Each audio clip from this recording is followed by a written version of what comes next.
এখানেও আমাদের মাঝে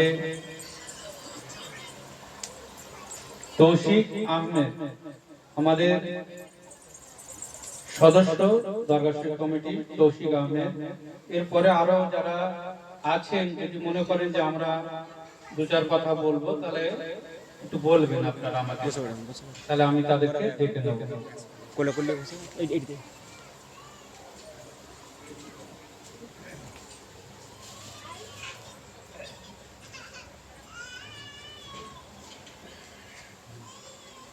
আসসালামু আলাইকুম।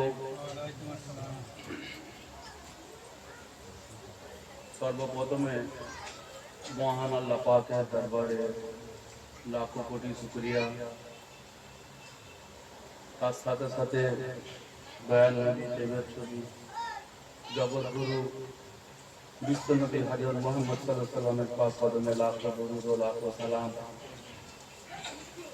ও जिनार এই পাক দরবারে আমরা সকলে একত্রিত হয়েছি, সেই মহান সাধক পীর ও মুর্শিদ সৈয়দনা আব্দুল হামিদ আলী খান রহমতুল্লাহ আলাইহির সেই পবিত্র দরবারে আমরা সকলে একত্রিত হয়েছি, যেখানে আব্বা হুজুর পীর কেবলা আমাদের রাহবার ও আকা মুর্শিদে কাবা जनाब पीर ও মুর্শিদ রফিকুল ইসলাম খান সাহেব মাদ্রাসুল আলী উনি তশরিফ আছে। এর থেকে বড় আর সৌভাগ্য কি হতে পারে? মাওলা খোদ আমাদের এখানে এসেছে। তো এই নাসির গুনাহগার বান্দাকে দুসব কথা বলার জন্য উরুস প্রসঙ্গে তুলি আছেন জনাব পীরজাদা মেজর হুজুর ও ওনাকে শুকরিয়া জানাই। আমাদের উকিল বাবু যে আলোচনা করলেন রক্তদান শিবির নিয়ে, তো এই রক্তদান শিবির নিয়ে আমি কিছু কথা বলতে চাই। তুলসীবাড়িয়া দরগা শরীফ এমন এক দরবার যে কাজগুলো করিয়ে দেখিয়েছে, সেই কাজগুলো আজ গোটা পশ্চিম বাংলা কেন গোটা ভারতবর্ষ যত ধর্ম অনুষ্ঠান হয়, যত রাজনীতির অনুষ্ঠান হয়, সাংস্কৃতিক অনুষ্ঠান হয়, সেই সব অনুষ্ঠানগুলো আজ আমরা বড় হয়ে দেখতে পাচ্ছি রক্তদান শিবির চালু করেছে, যেটা তুলসীবাড়িয়া দরগা শরীফ আমাদের জন্মের আগে থেকে হচ্ছে, 30 বছর থেকে চালু হয়ে গেছে।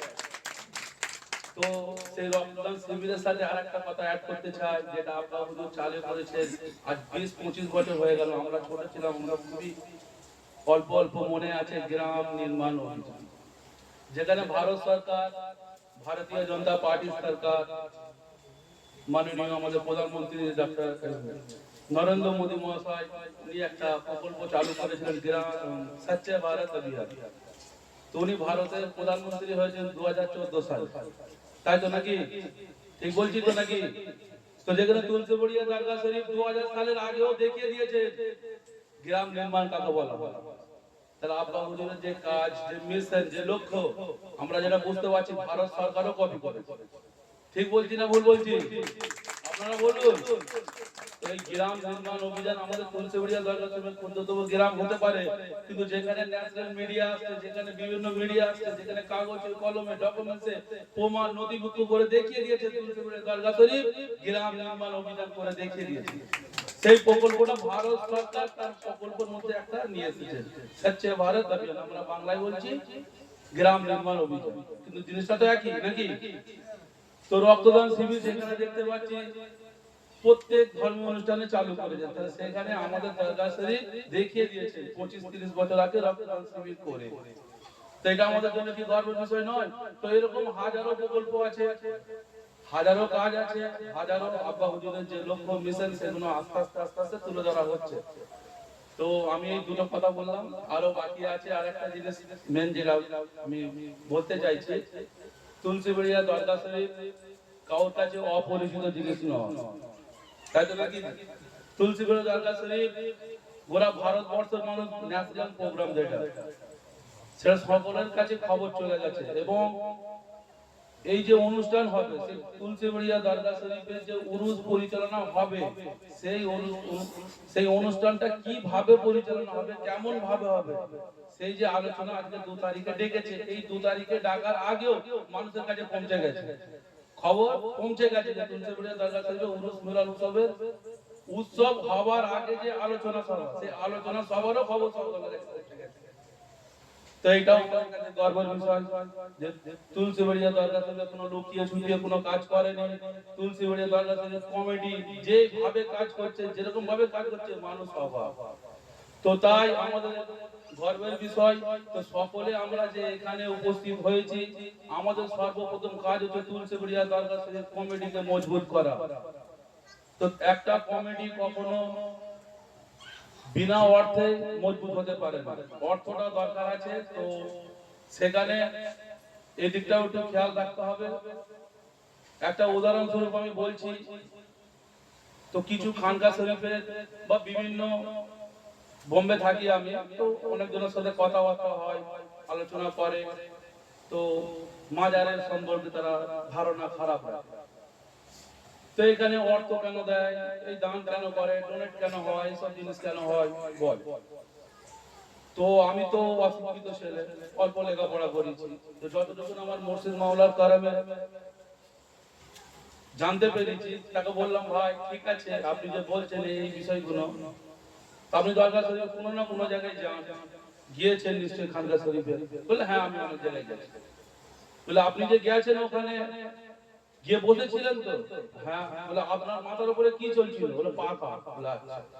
বলে আপনি কোনো খাওয়া দাওয়া করেছেন? না হ্যাঁ খাওয়া দাওয়া করেছি। বলে আপনাকে বাথরুম পায়খানা লেগেছিল? বলে হ্যাঁ করেছি।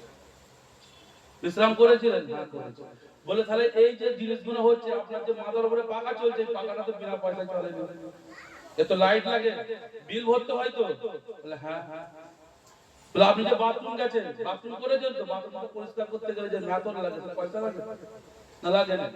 তো যেখানে পীর ও মুর্শিদ আমাদেরকে সকাল থেকে রাত অবধি সেবা দিয়ে যাচ্ছেন, চাই ধর্মের বিষয় হোক, দুনিয়াবী বিষয় হোক, রোগ নানা যাবতীয় মাসলা মাসাইল নিয়ে হুজুর আব্বা হুজুর 24টা ঘন্টা ব্যস্ত হয়ে থাকে, যে কোনো খানকা শরীফের হুজুররা। তো উনি কি কাজ করেন? উনি কি এই সব জিনিসগুলো কি দেবে? এইগুলো কি করা সম্ভব? তাহলে এই জিনিসগুলো আমরাই তো ব্যবহার করছি, আমরাই তো ইউজ করছি। তো এই জিনিসগুলো তো সামান্য বিষয়ে তুমি তুলে ধরছো, যেখানে হাজার হাজার পাকা চলছে, হাজার হাজার লাইট চলছে, বাথরুম কত অর্থ লাগে, তোমার কি ধারণা আছে সব সম্বন্ধে? তো যা সে আমার এই কথাটা শুনে খুব খুশি হয়েছে যে না আপনার কথার মধ্যে লজিক আছে। ভাবুন আমি তো অশিক্ষিত ছেলে, যতটুকু বলেছি এরকম হাজারো বিষয় আছে। তো তাই আব্বা হুজুর যেভাবে পরিচালনা করছে, আমাদের কাজ হচ্ছে আব্বা হুজুরের কথাটা ঠিক ভাবে হুকুমগুলো মেনে সেই কাজগুলো এগিয়ে যে করাটাই হচ্ছে আমাদের মিশন, আমাদের লক্ষ্য। আমাদের ব্যক্তিগত কোনো মত এখানে কি ঢোকাবো, যেখানে স্বয়ং মাওলা হাজির। তো আব্বা হুজুর যেভাবে উরুস পরিচালনা করছে, যেখানে ভারতবর্ষ গোটা বিশ্বে পৌঁছে গেছে, তো উনি থাকতে আমরা আবার কি মত দেবো? আমাদের কি মত আছে, কি যোগ্য আছে? তো এই বলে পানি আর দুধ মিশে গেলে কি হয়? চা হয়, তাই তো? চিনি। তো পীর ও মুর্শিদ এবং মুরিদ মিশে গেলে যেমন এক দুধ হয়ে যায়, পানিকে যেমন আলাদা করা যায়নি, তো সেই জিনিসটা লক্ষ্য করে পীর ও মুর্শিদের দামানকে ধরে তুলসীবাড়িয়া দরগা শরীফের কমিটিকে আরো কিভাবে শক্ত করা যায়, কিভাবে করা যায়, কেমন ভাবে করা যায়, সরকার আছেন উপস্থিত, আমাদেরকে এই জিনিসটা একটু ভাবতে হবে। আমাদের দরগা শরীফ কমিটি আরো কিভাবে উজ্জ্বল নক্ষত্র আরো কি করে মজবুত করতে হবে, চাই সদস্য হোক, চাই অর্থনীতি হোক, চাই মেহনত হোক, যেভাবে যেরকম ভাবে হোক, আমাদের তুলসীবাড়িয়া দরগা শরীফ কমিটিকে শক্ত করার লক্ষ্যটাই হচ্ছে মেন। এই বলে আমি আমার বক্তব্য শেষ করছি। আসসালামু আলাইকুম।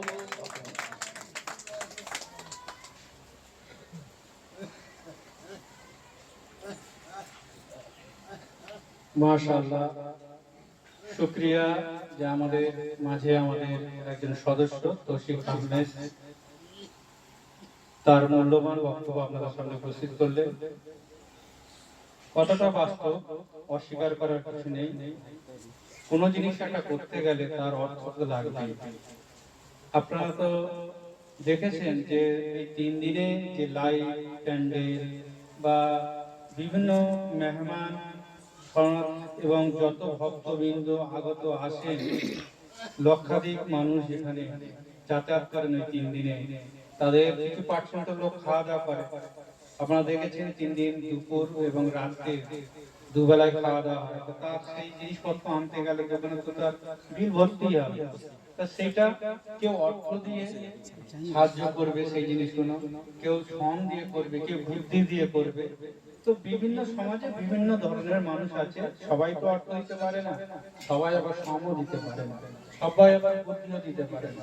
তো উপরওয়ালা যাকে যে জিনিসটা দান করেছে, যাকে অর্থ দিয়েছে সে অর্থ দিতে পারে, সাহায্য করতে পারবে, যাকে জ্ঞান দিয়েছে সে তার বুদ্ধি দিয়ে সাহায্য করতে পারে, আর যার অর্থ নেই জ্ঞানও নেই, তার সমর্থক যেটা সে কাজে কর্ম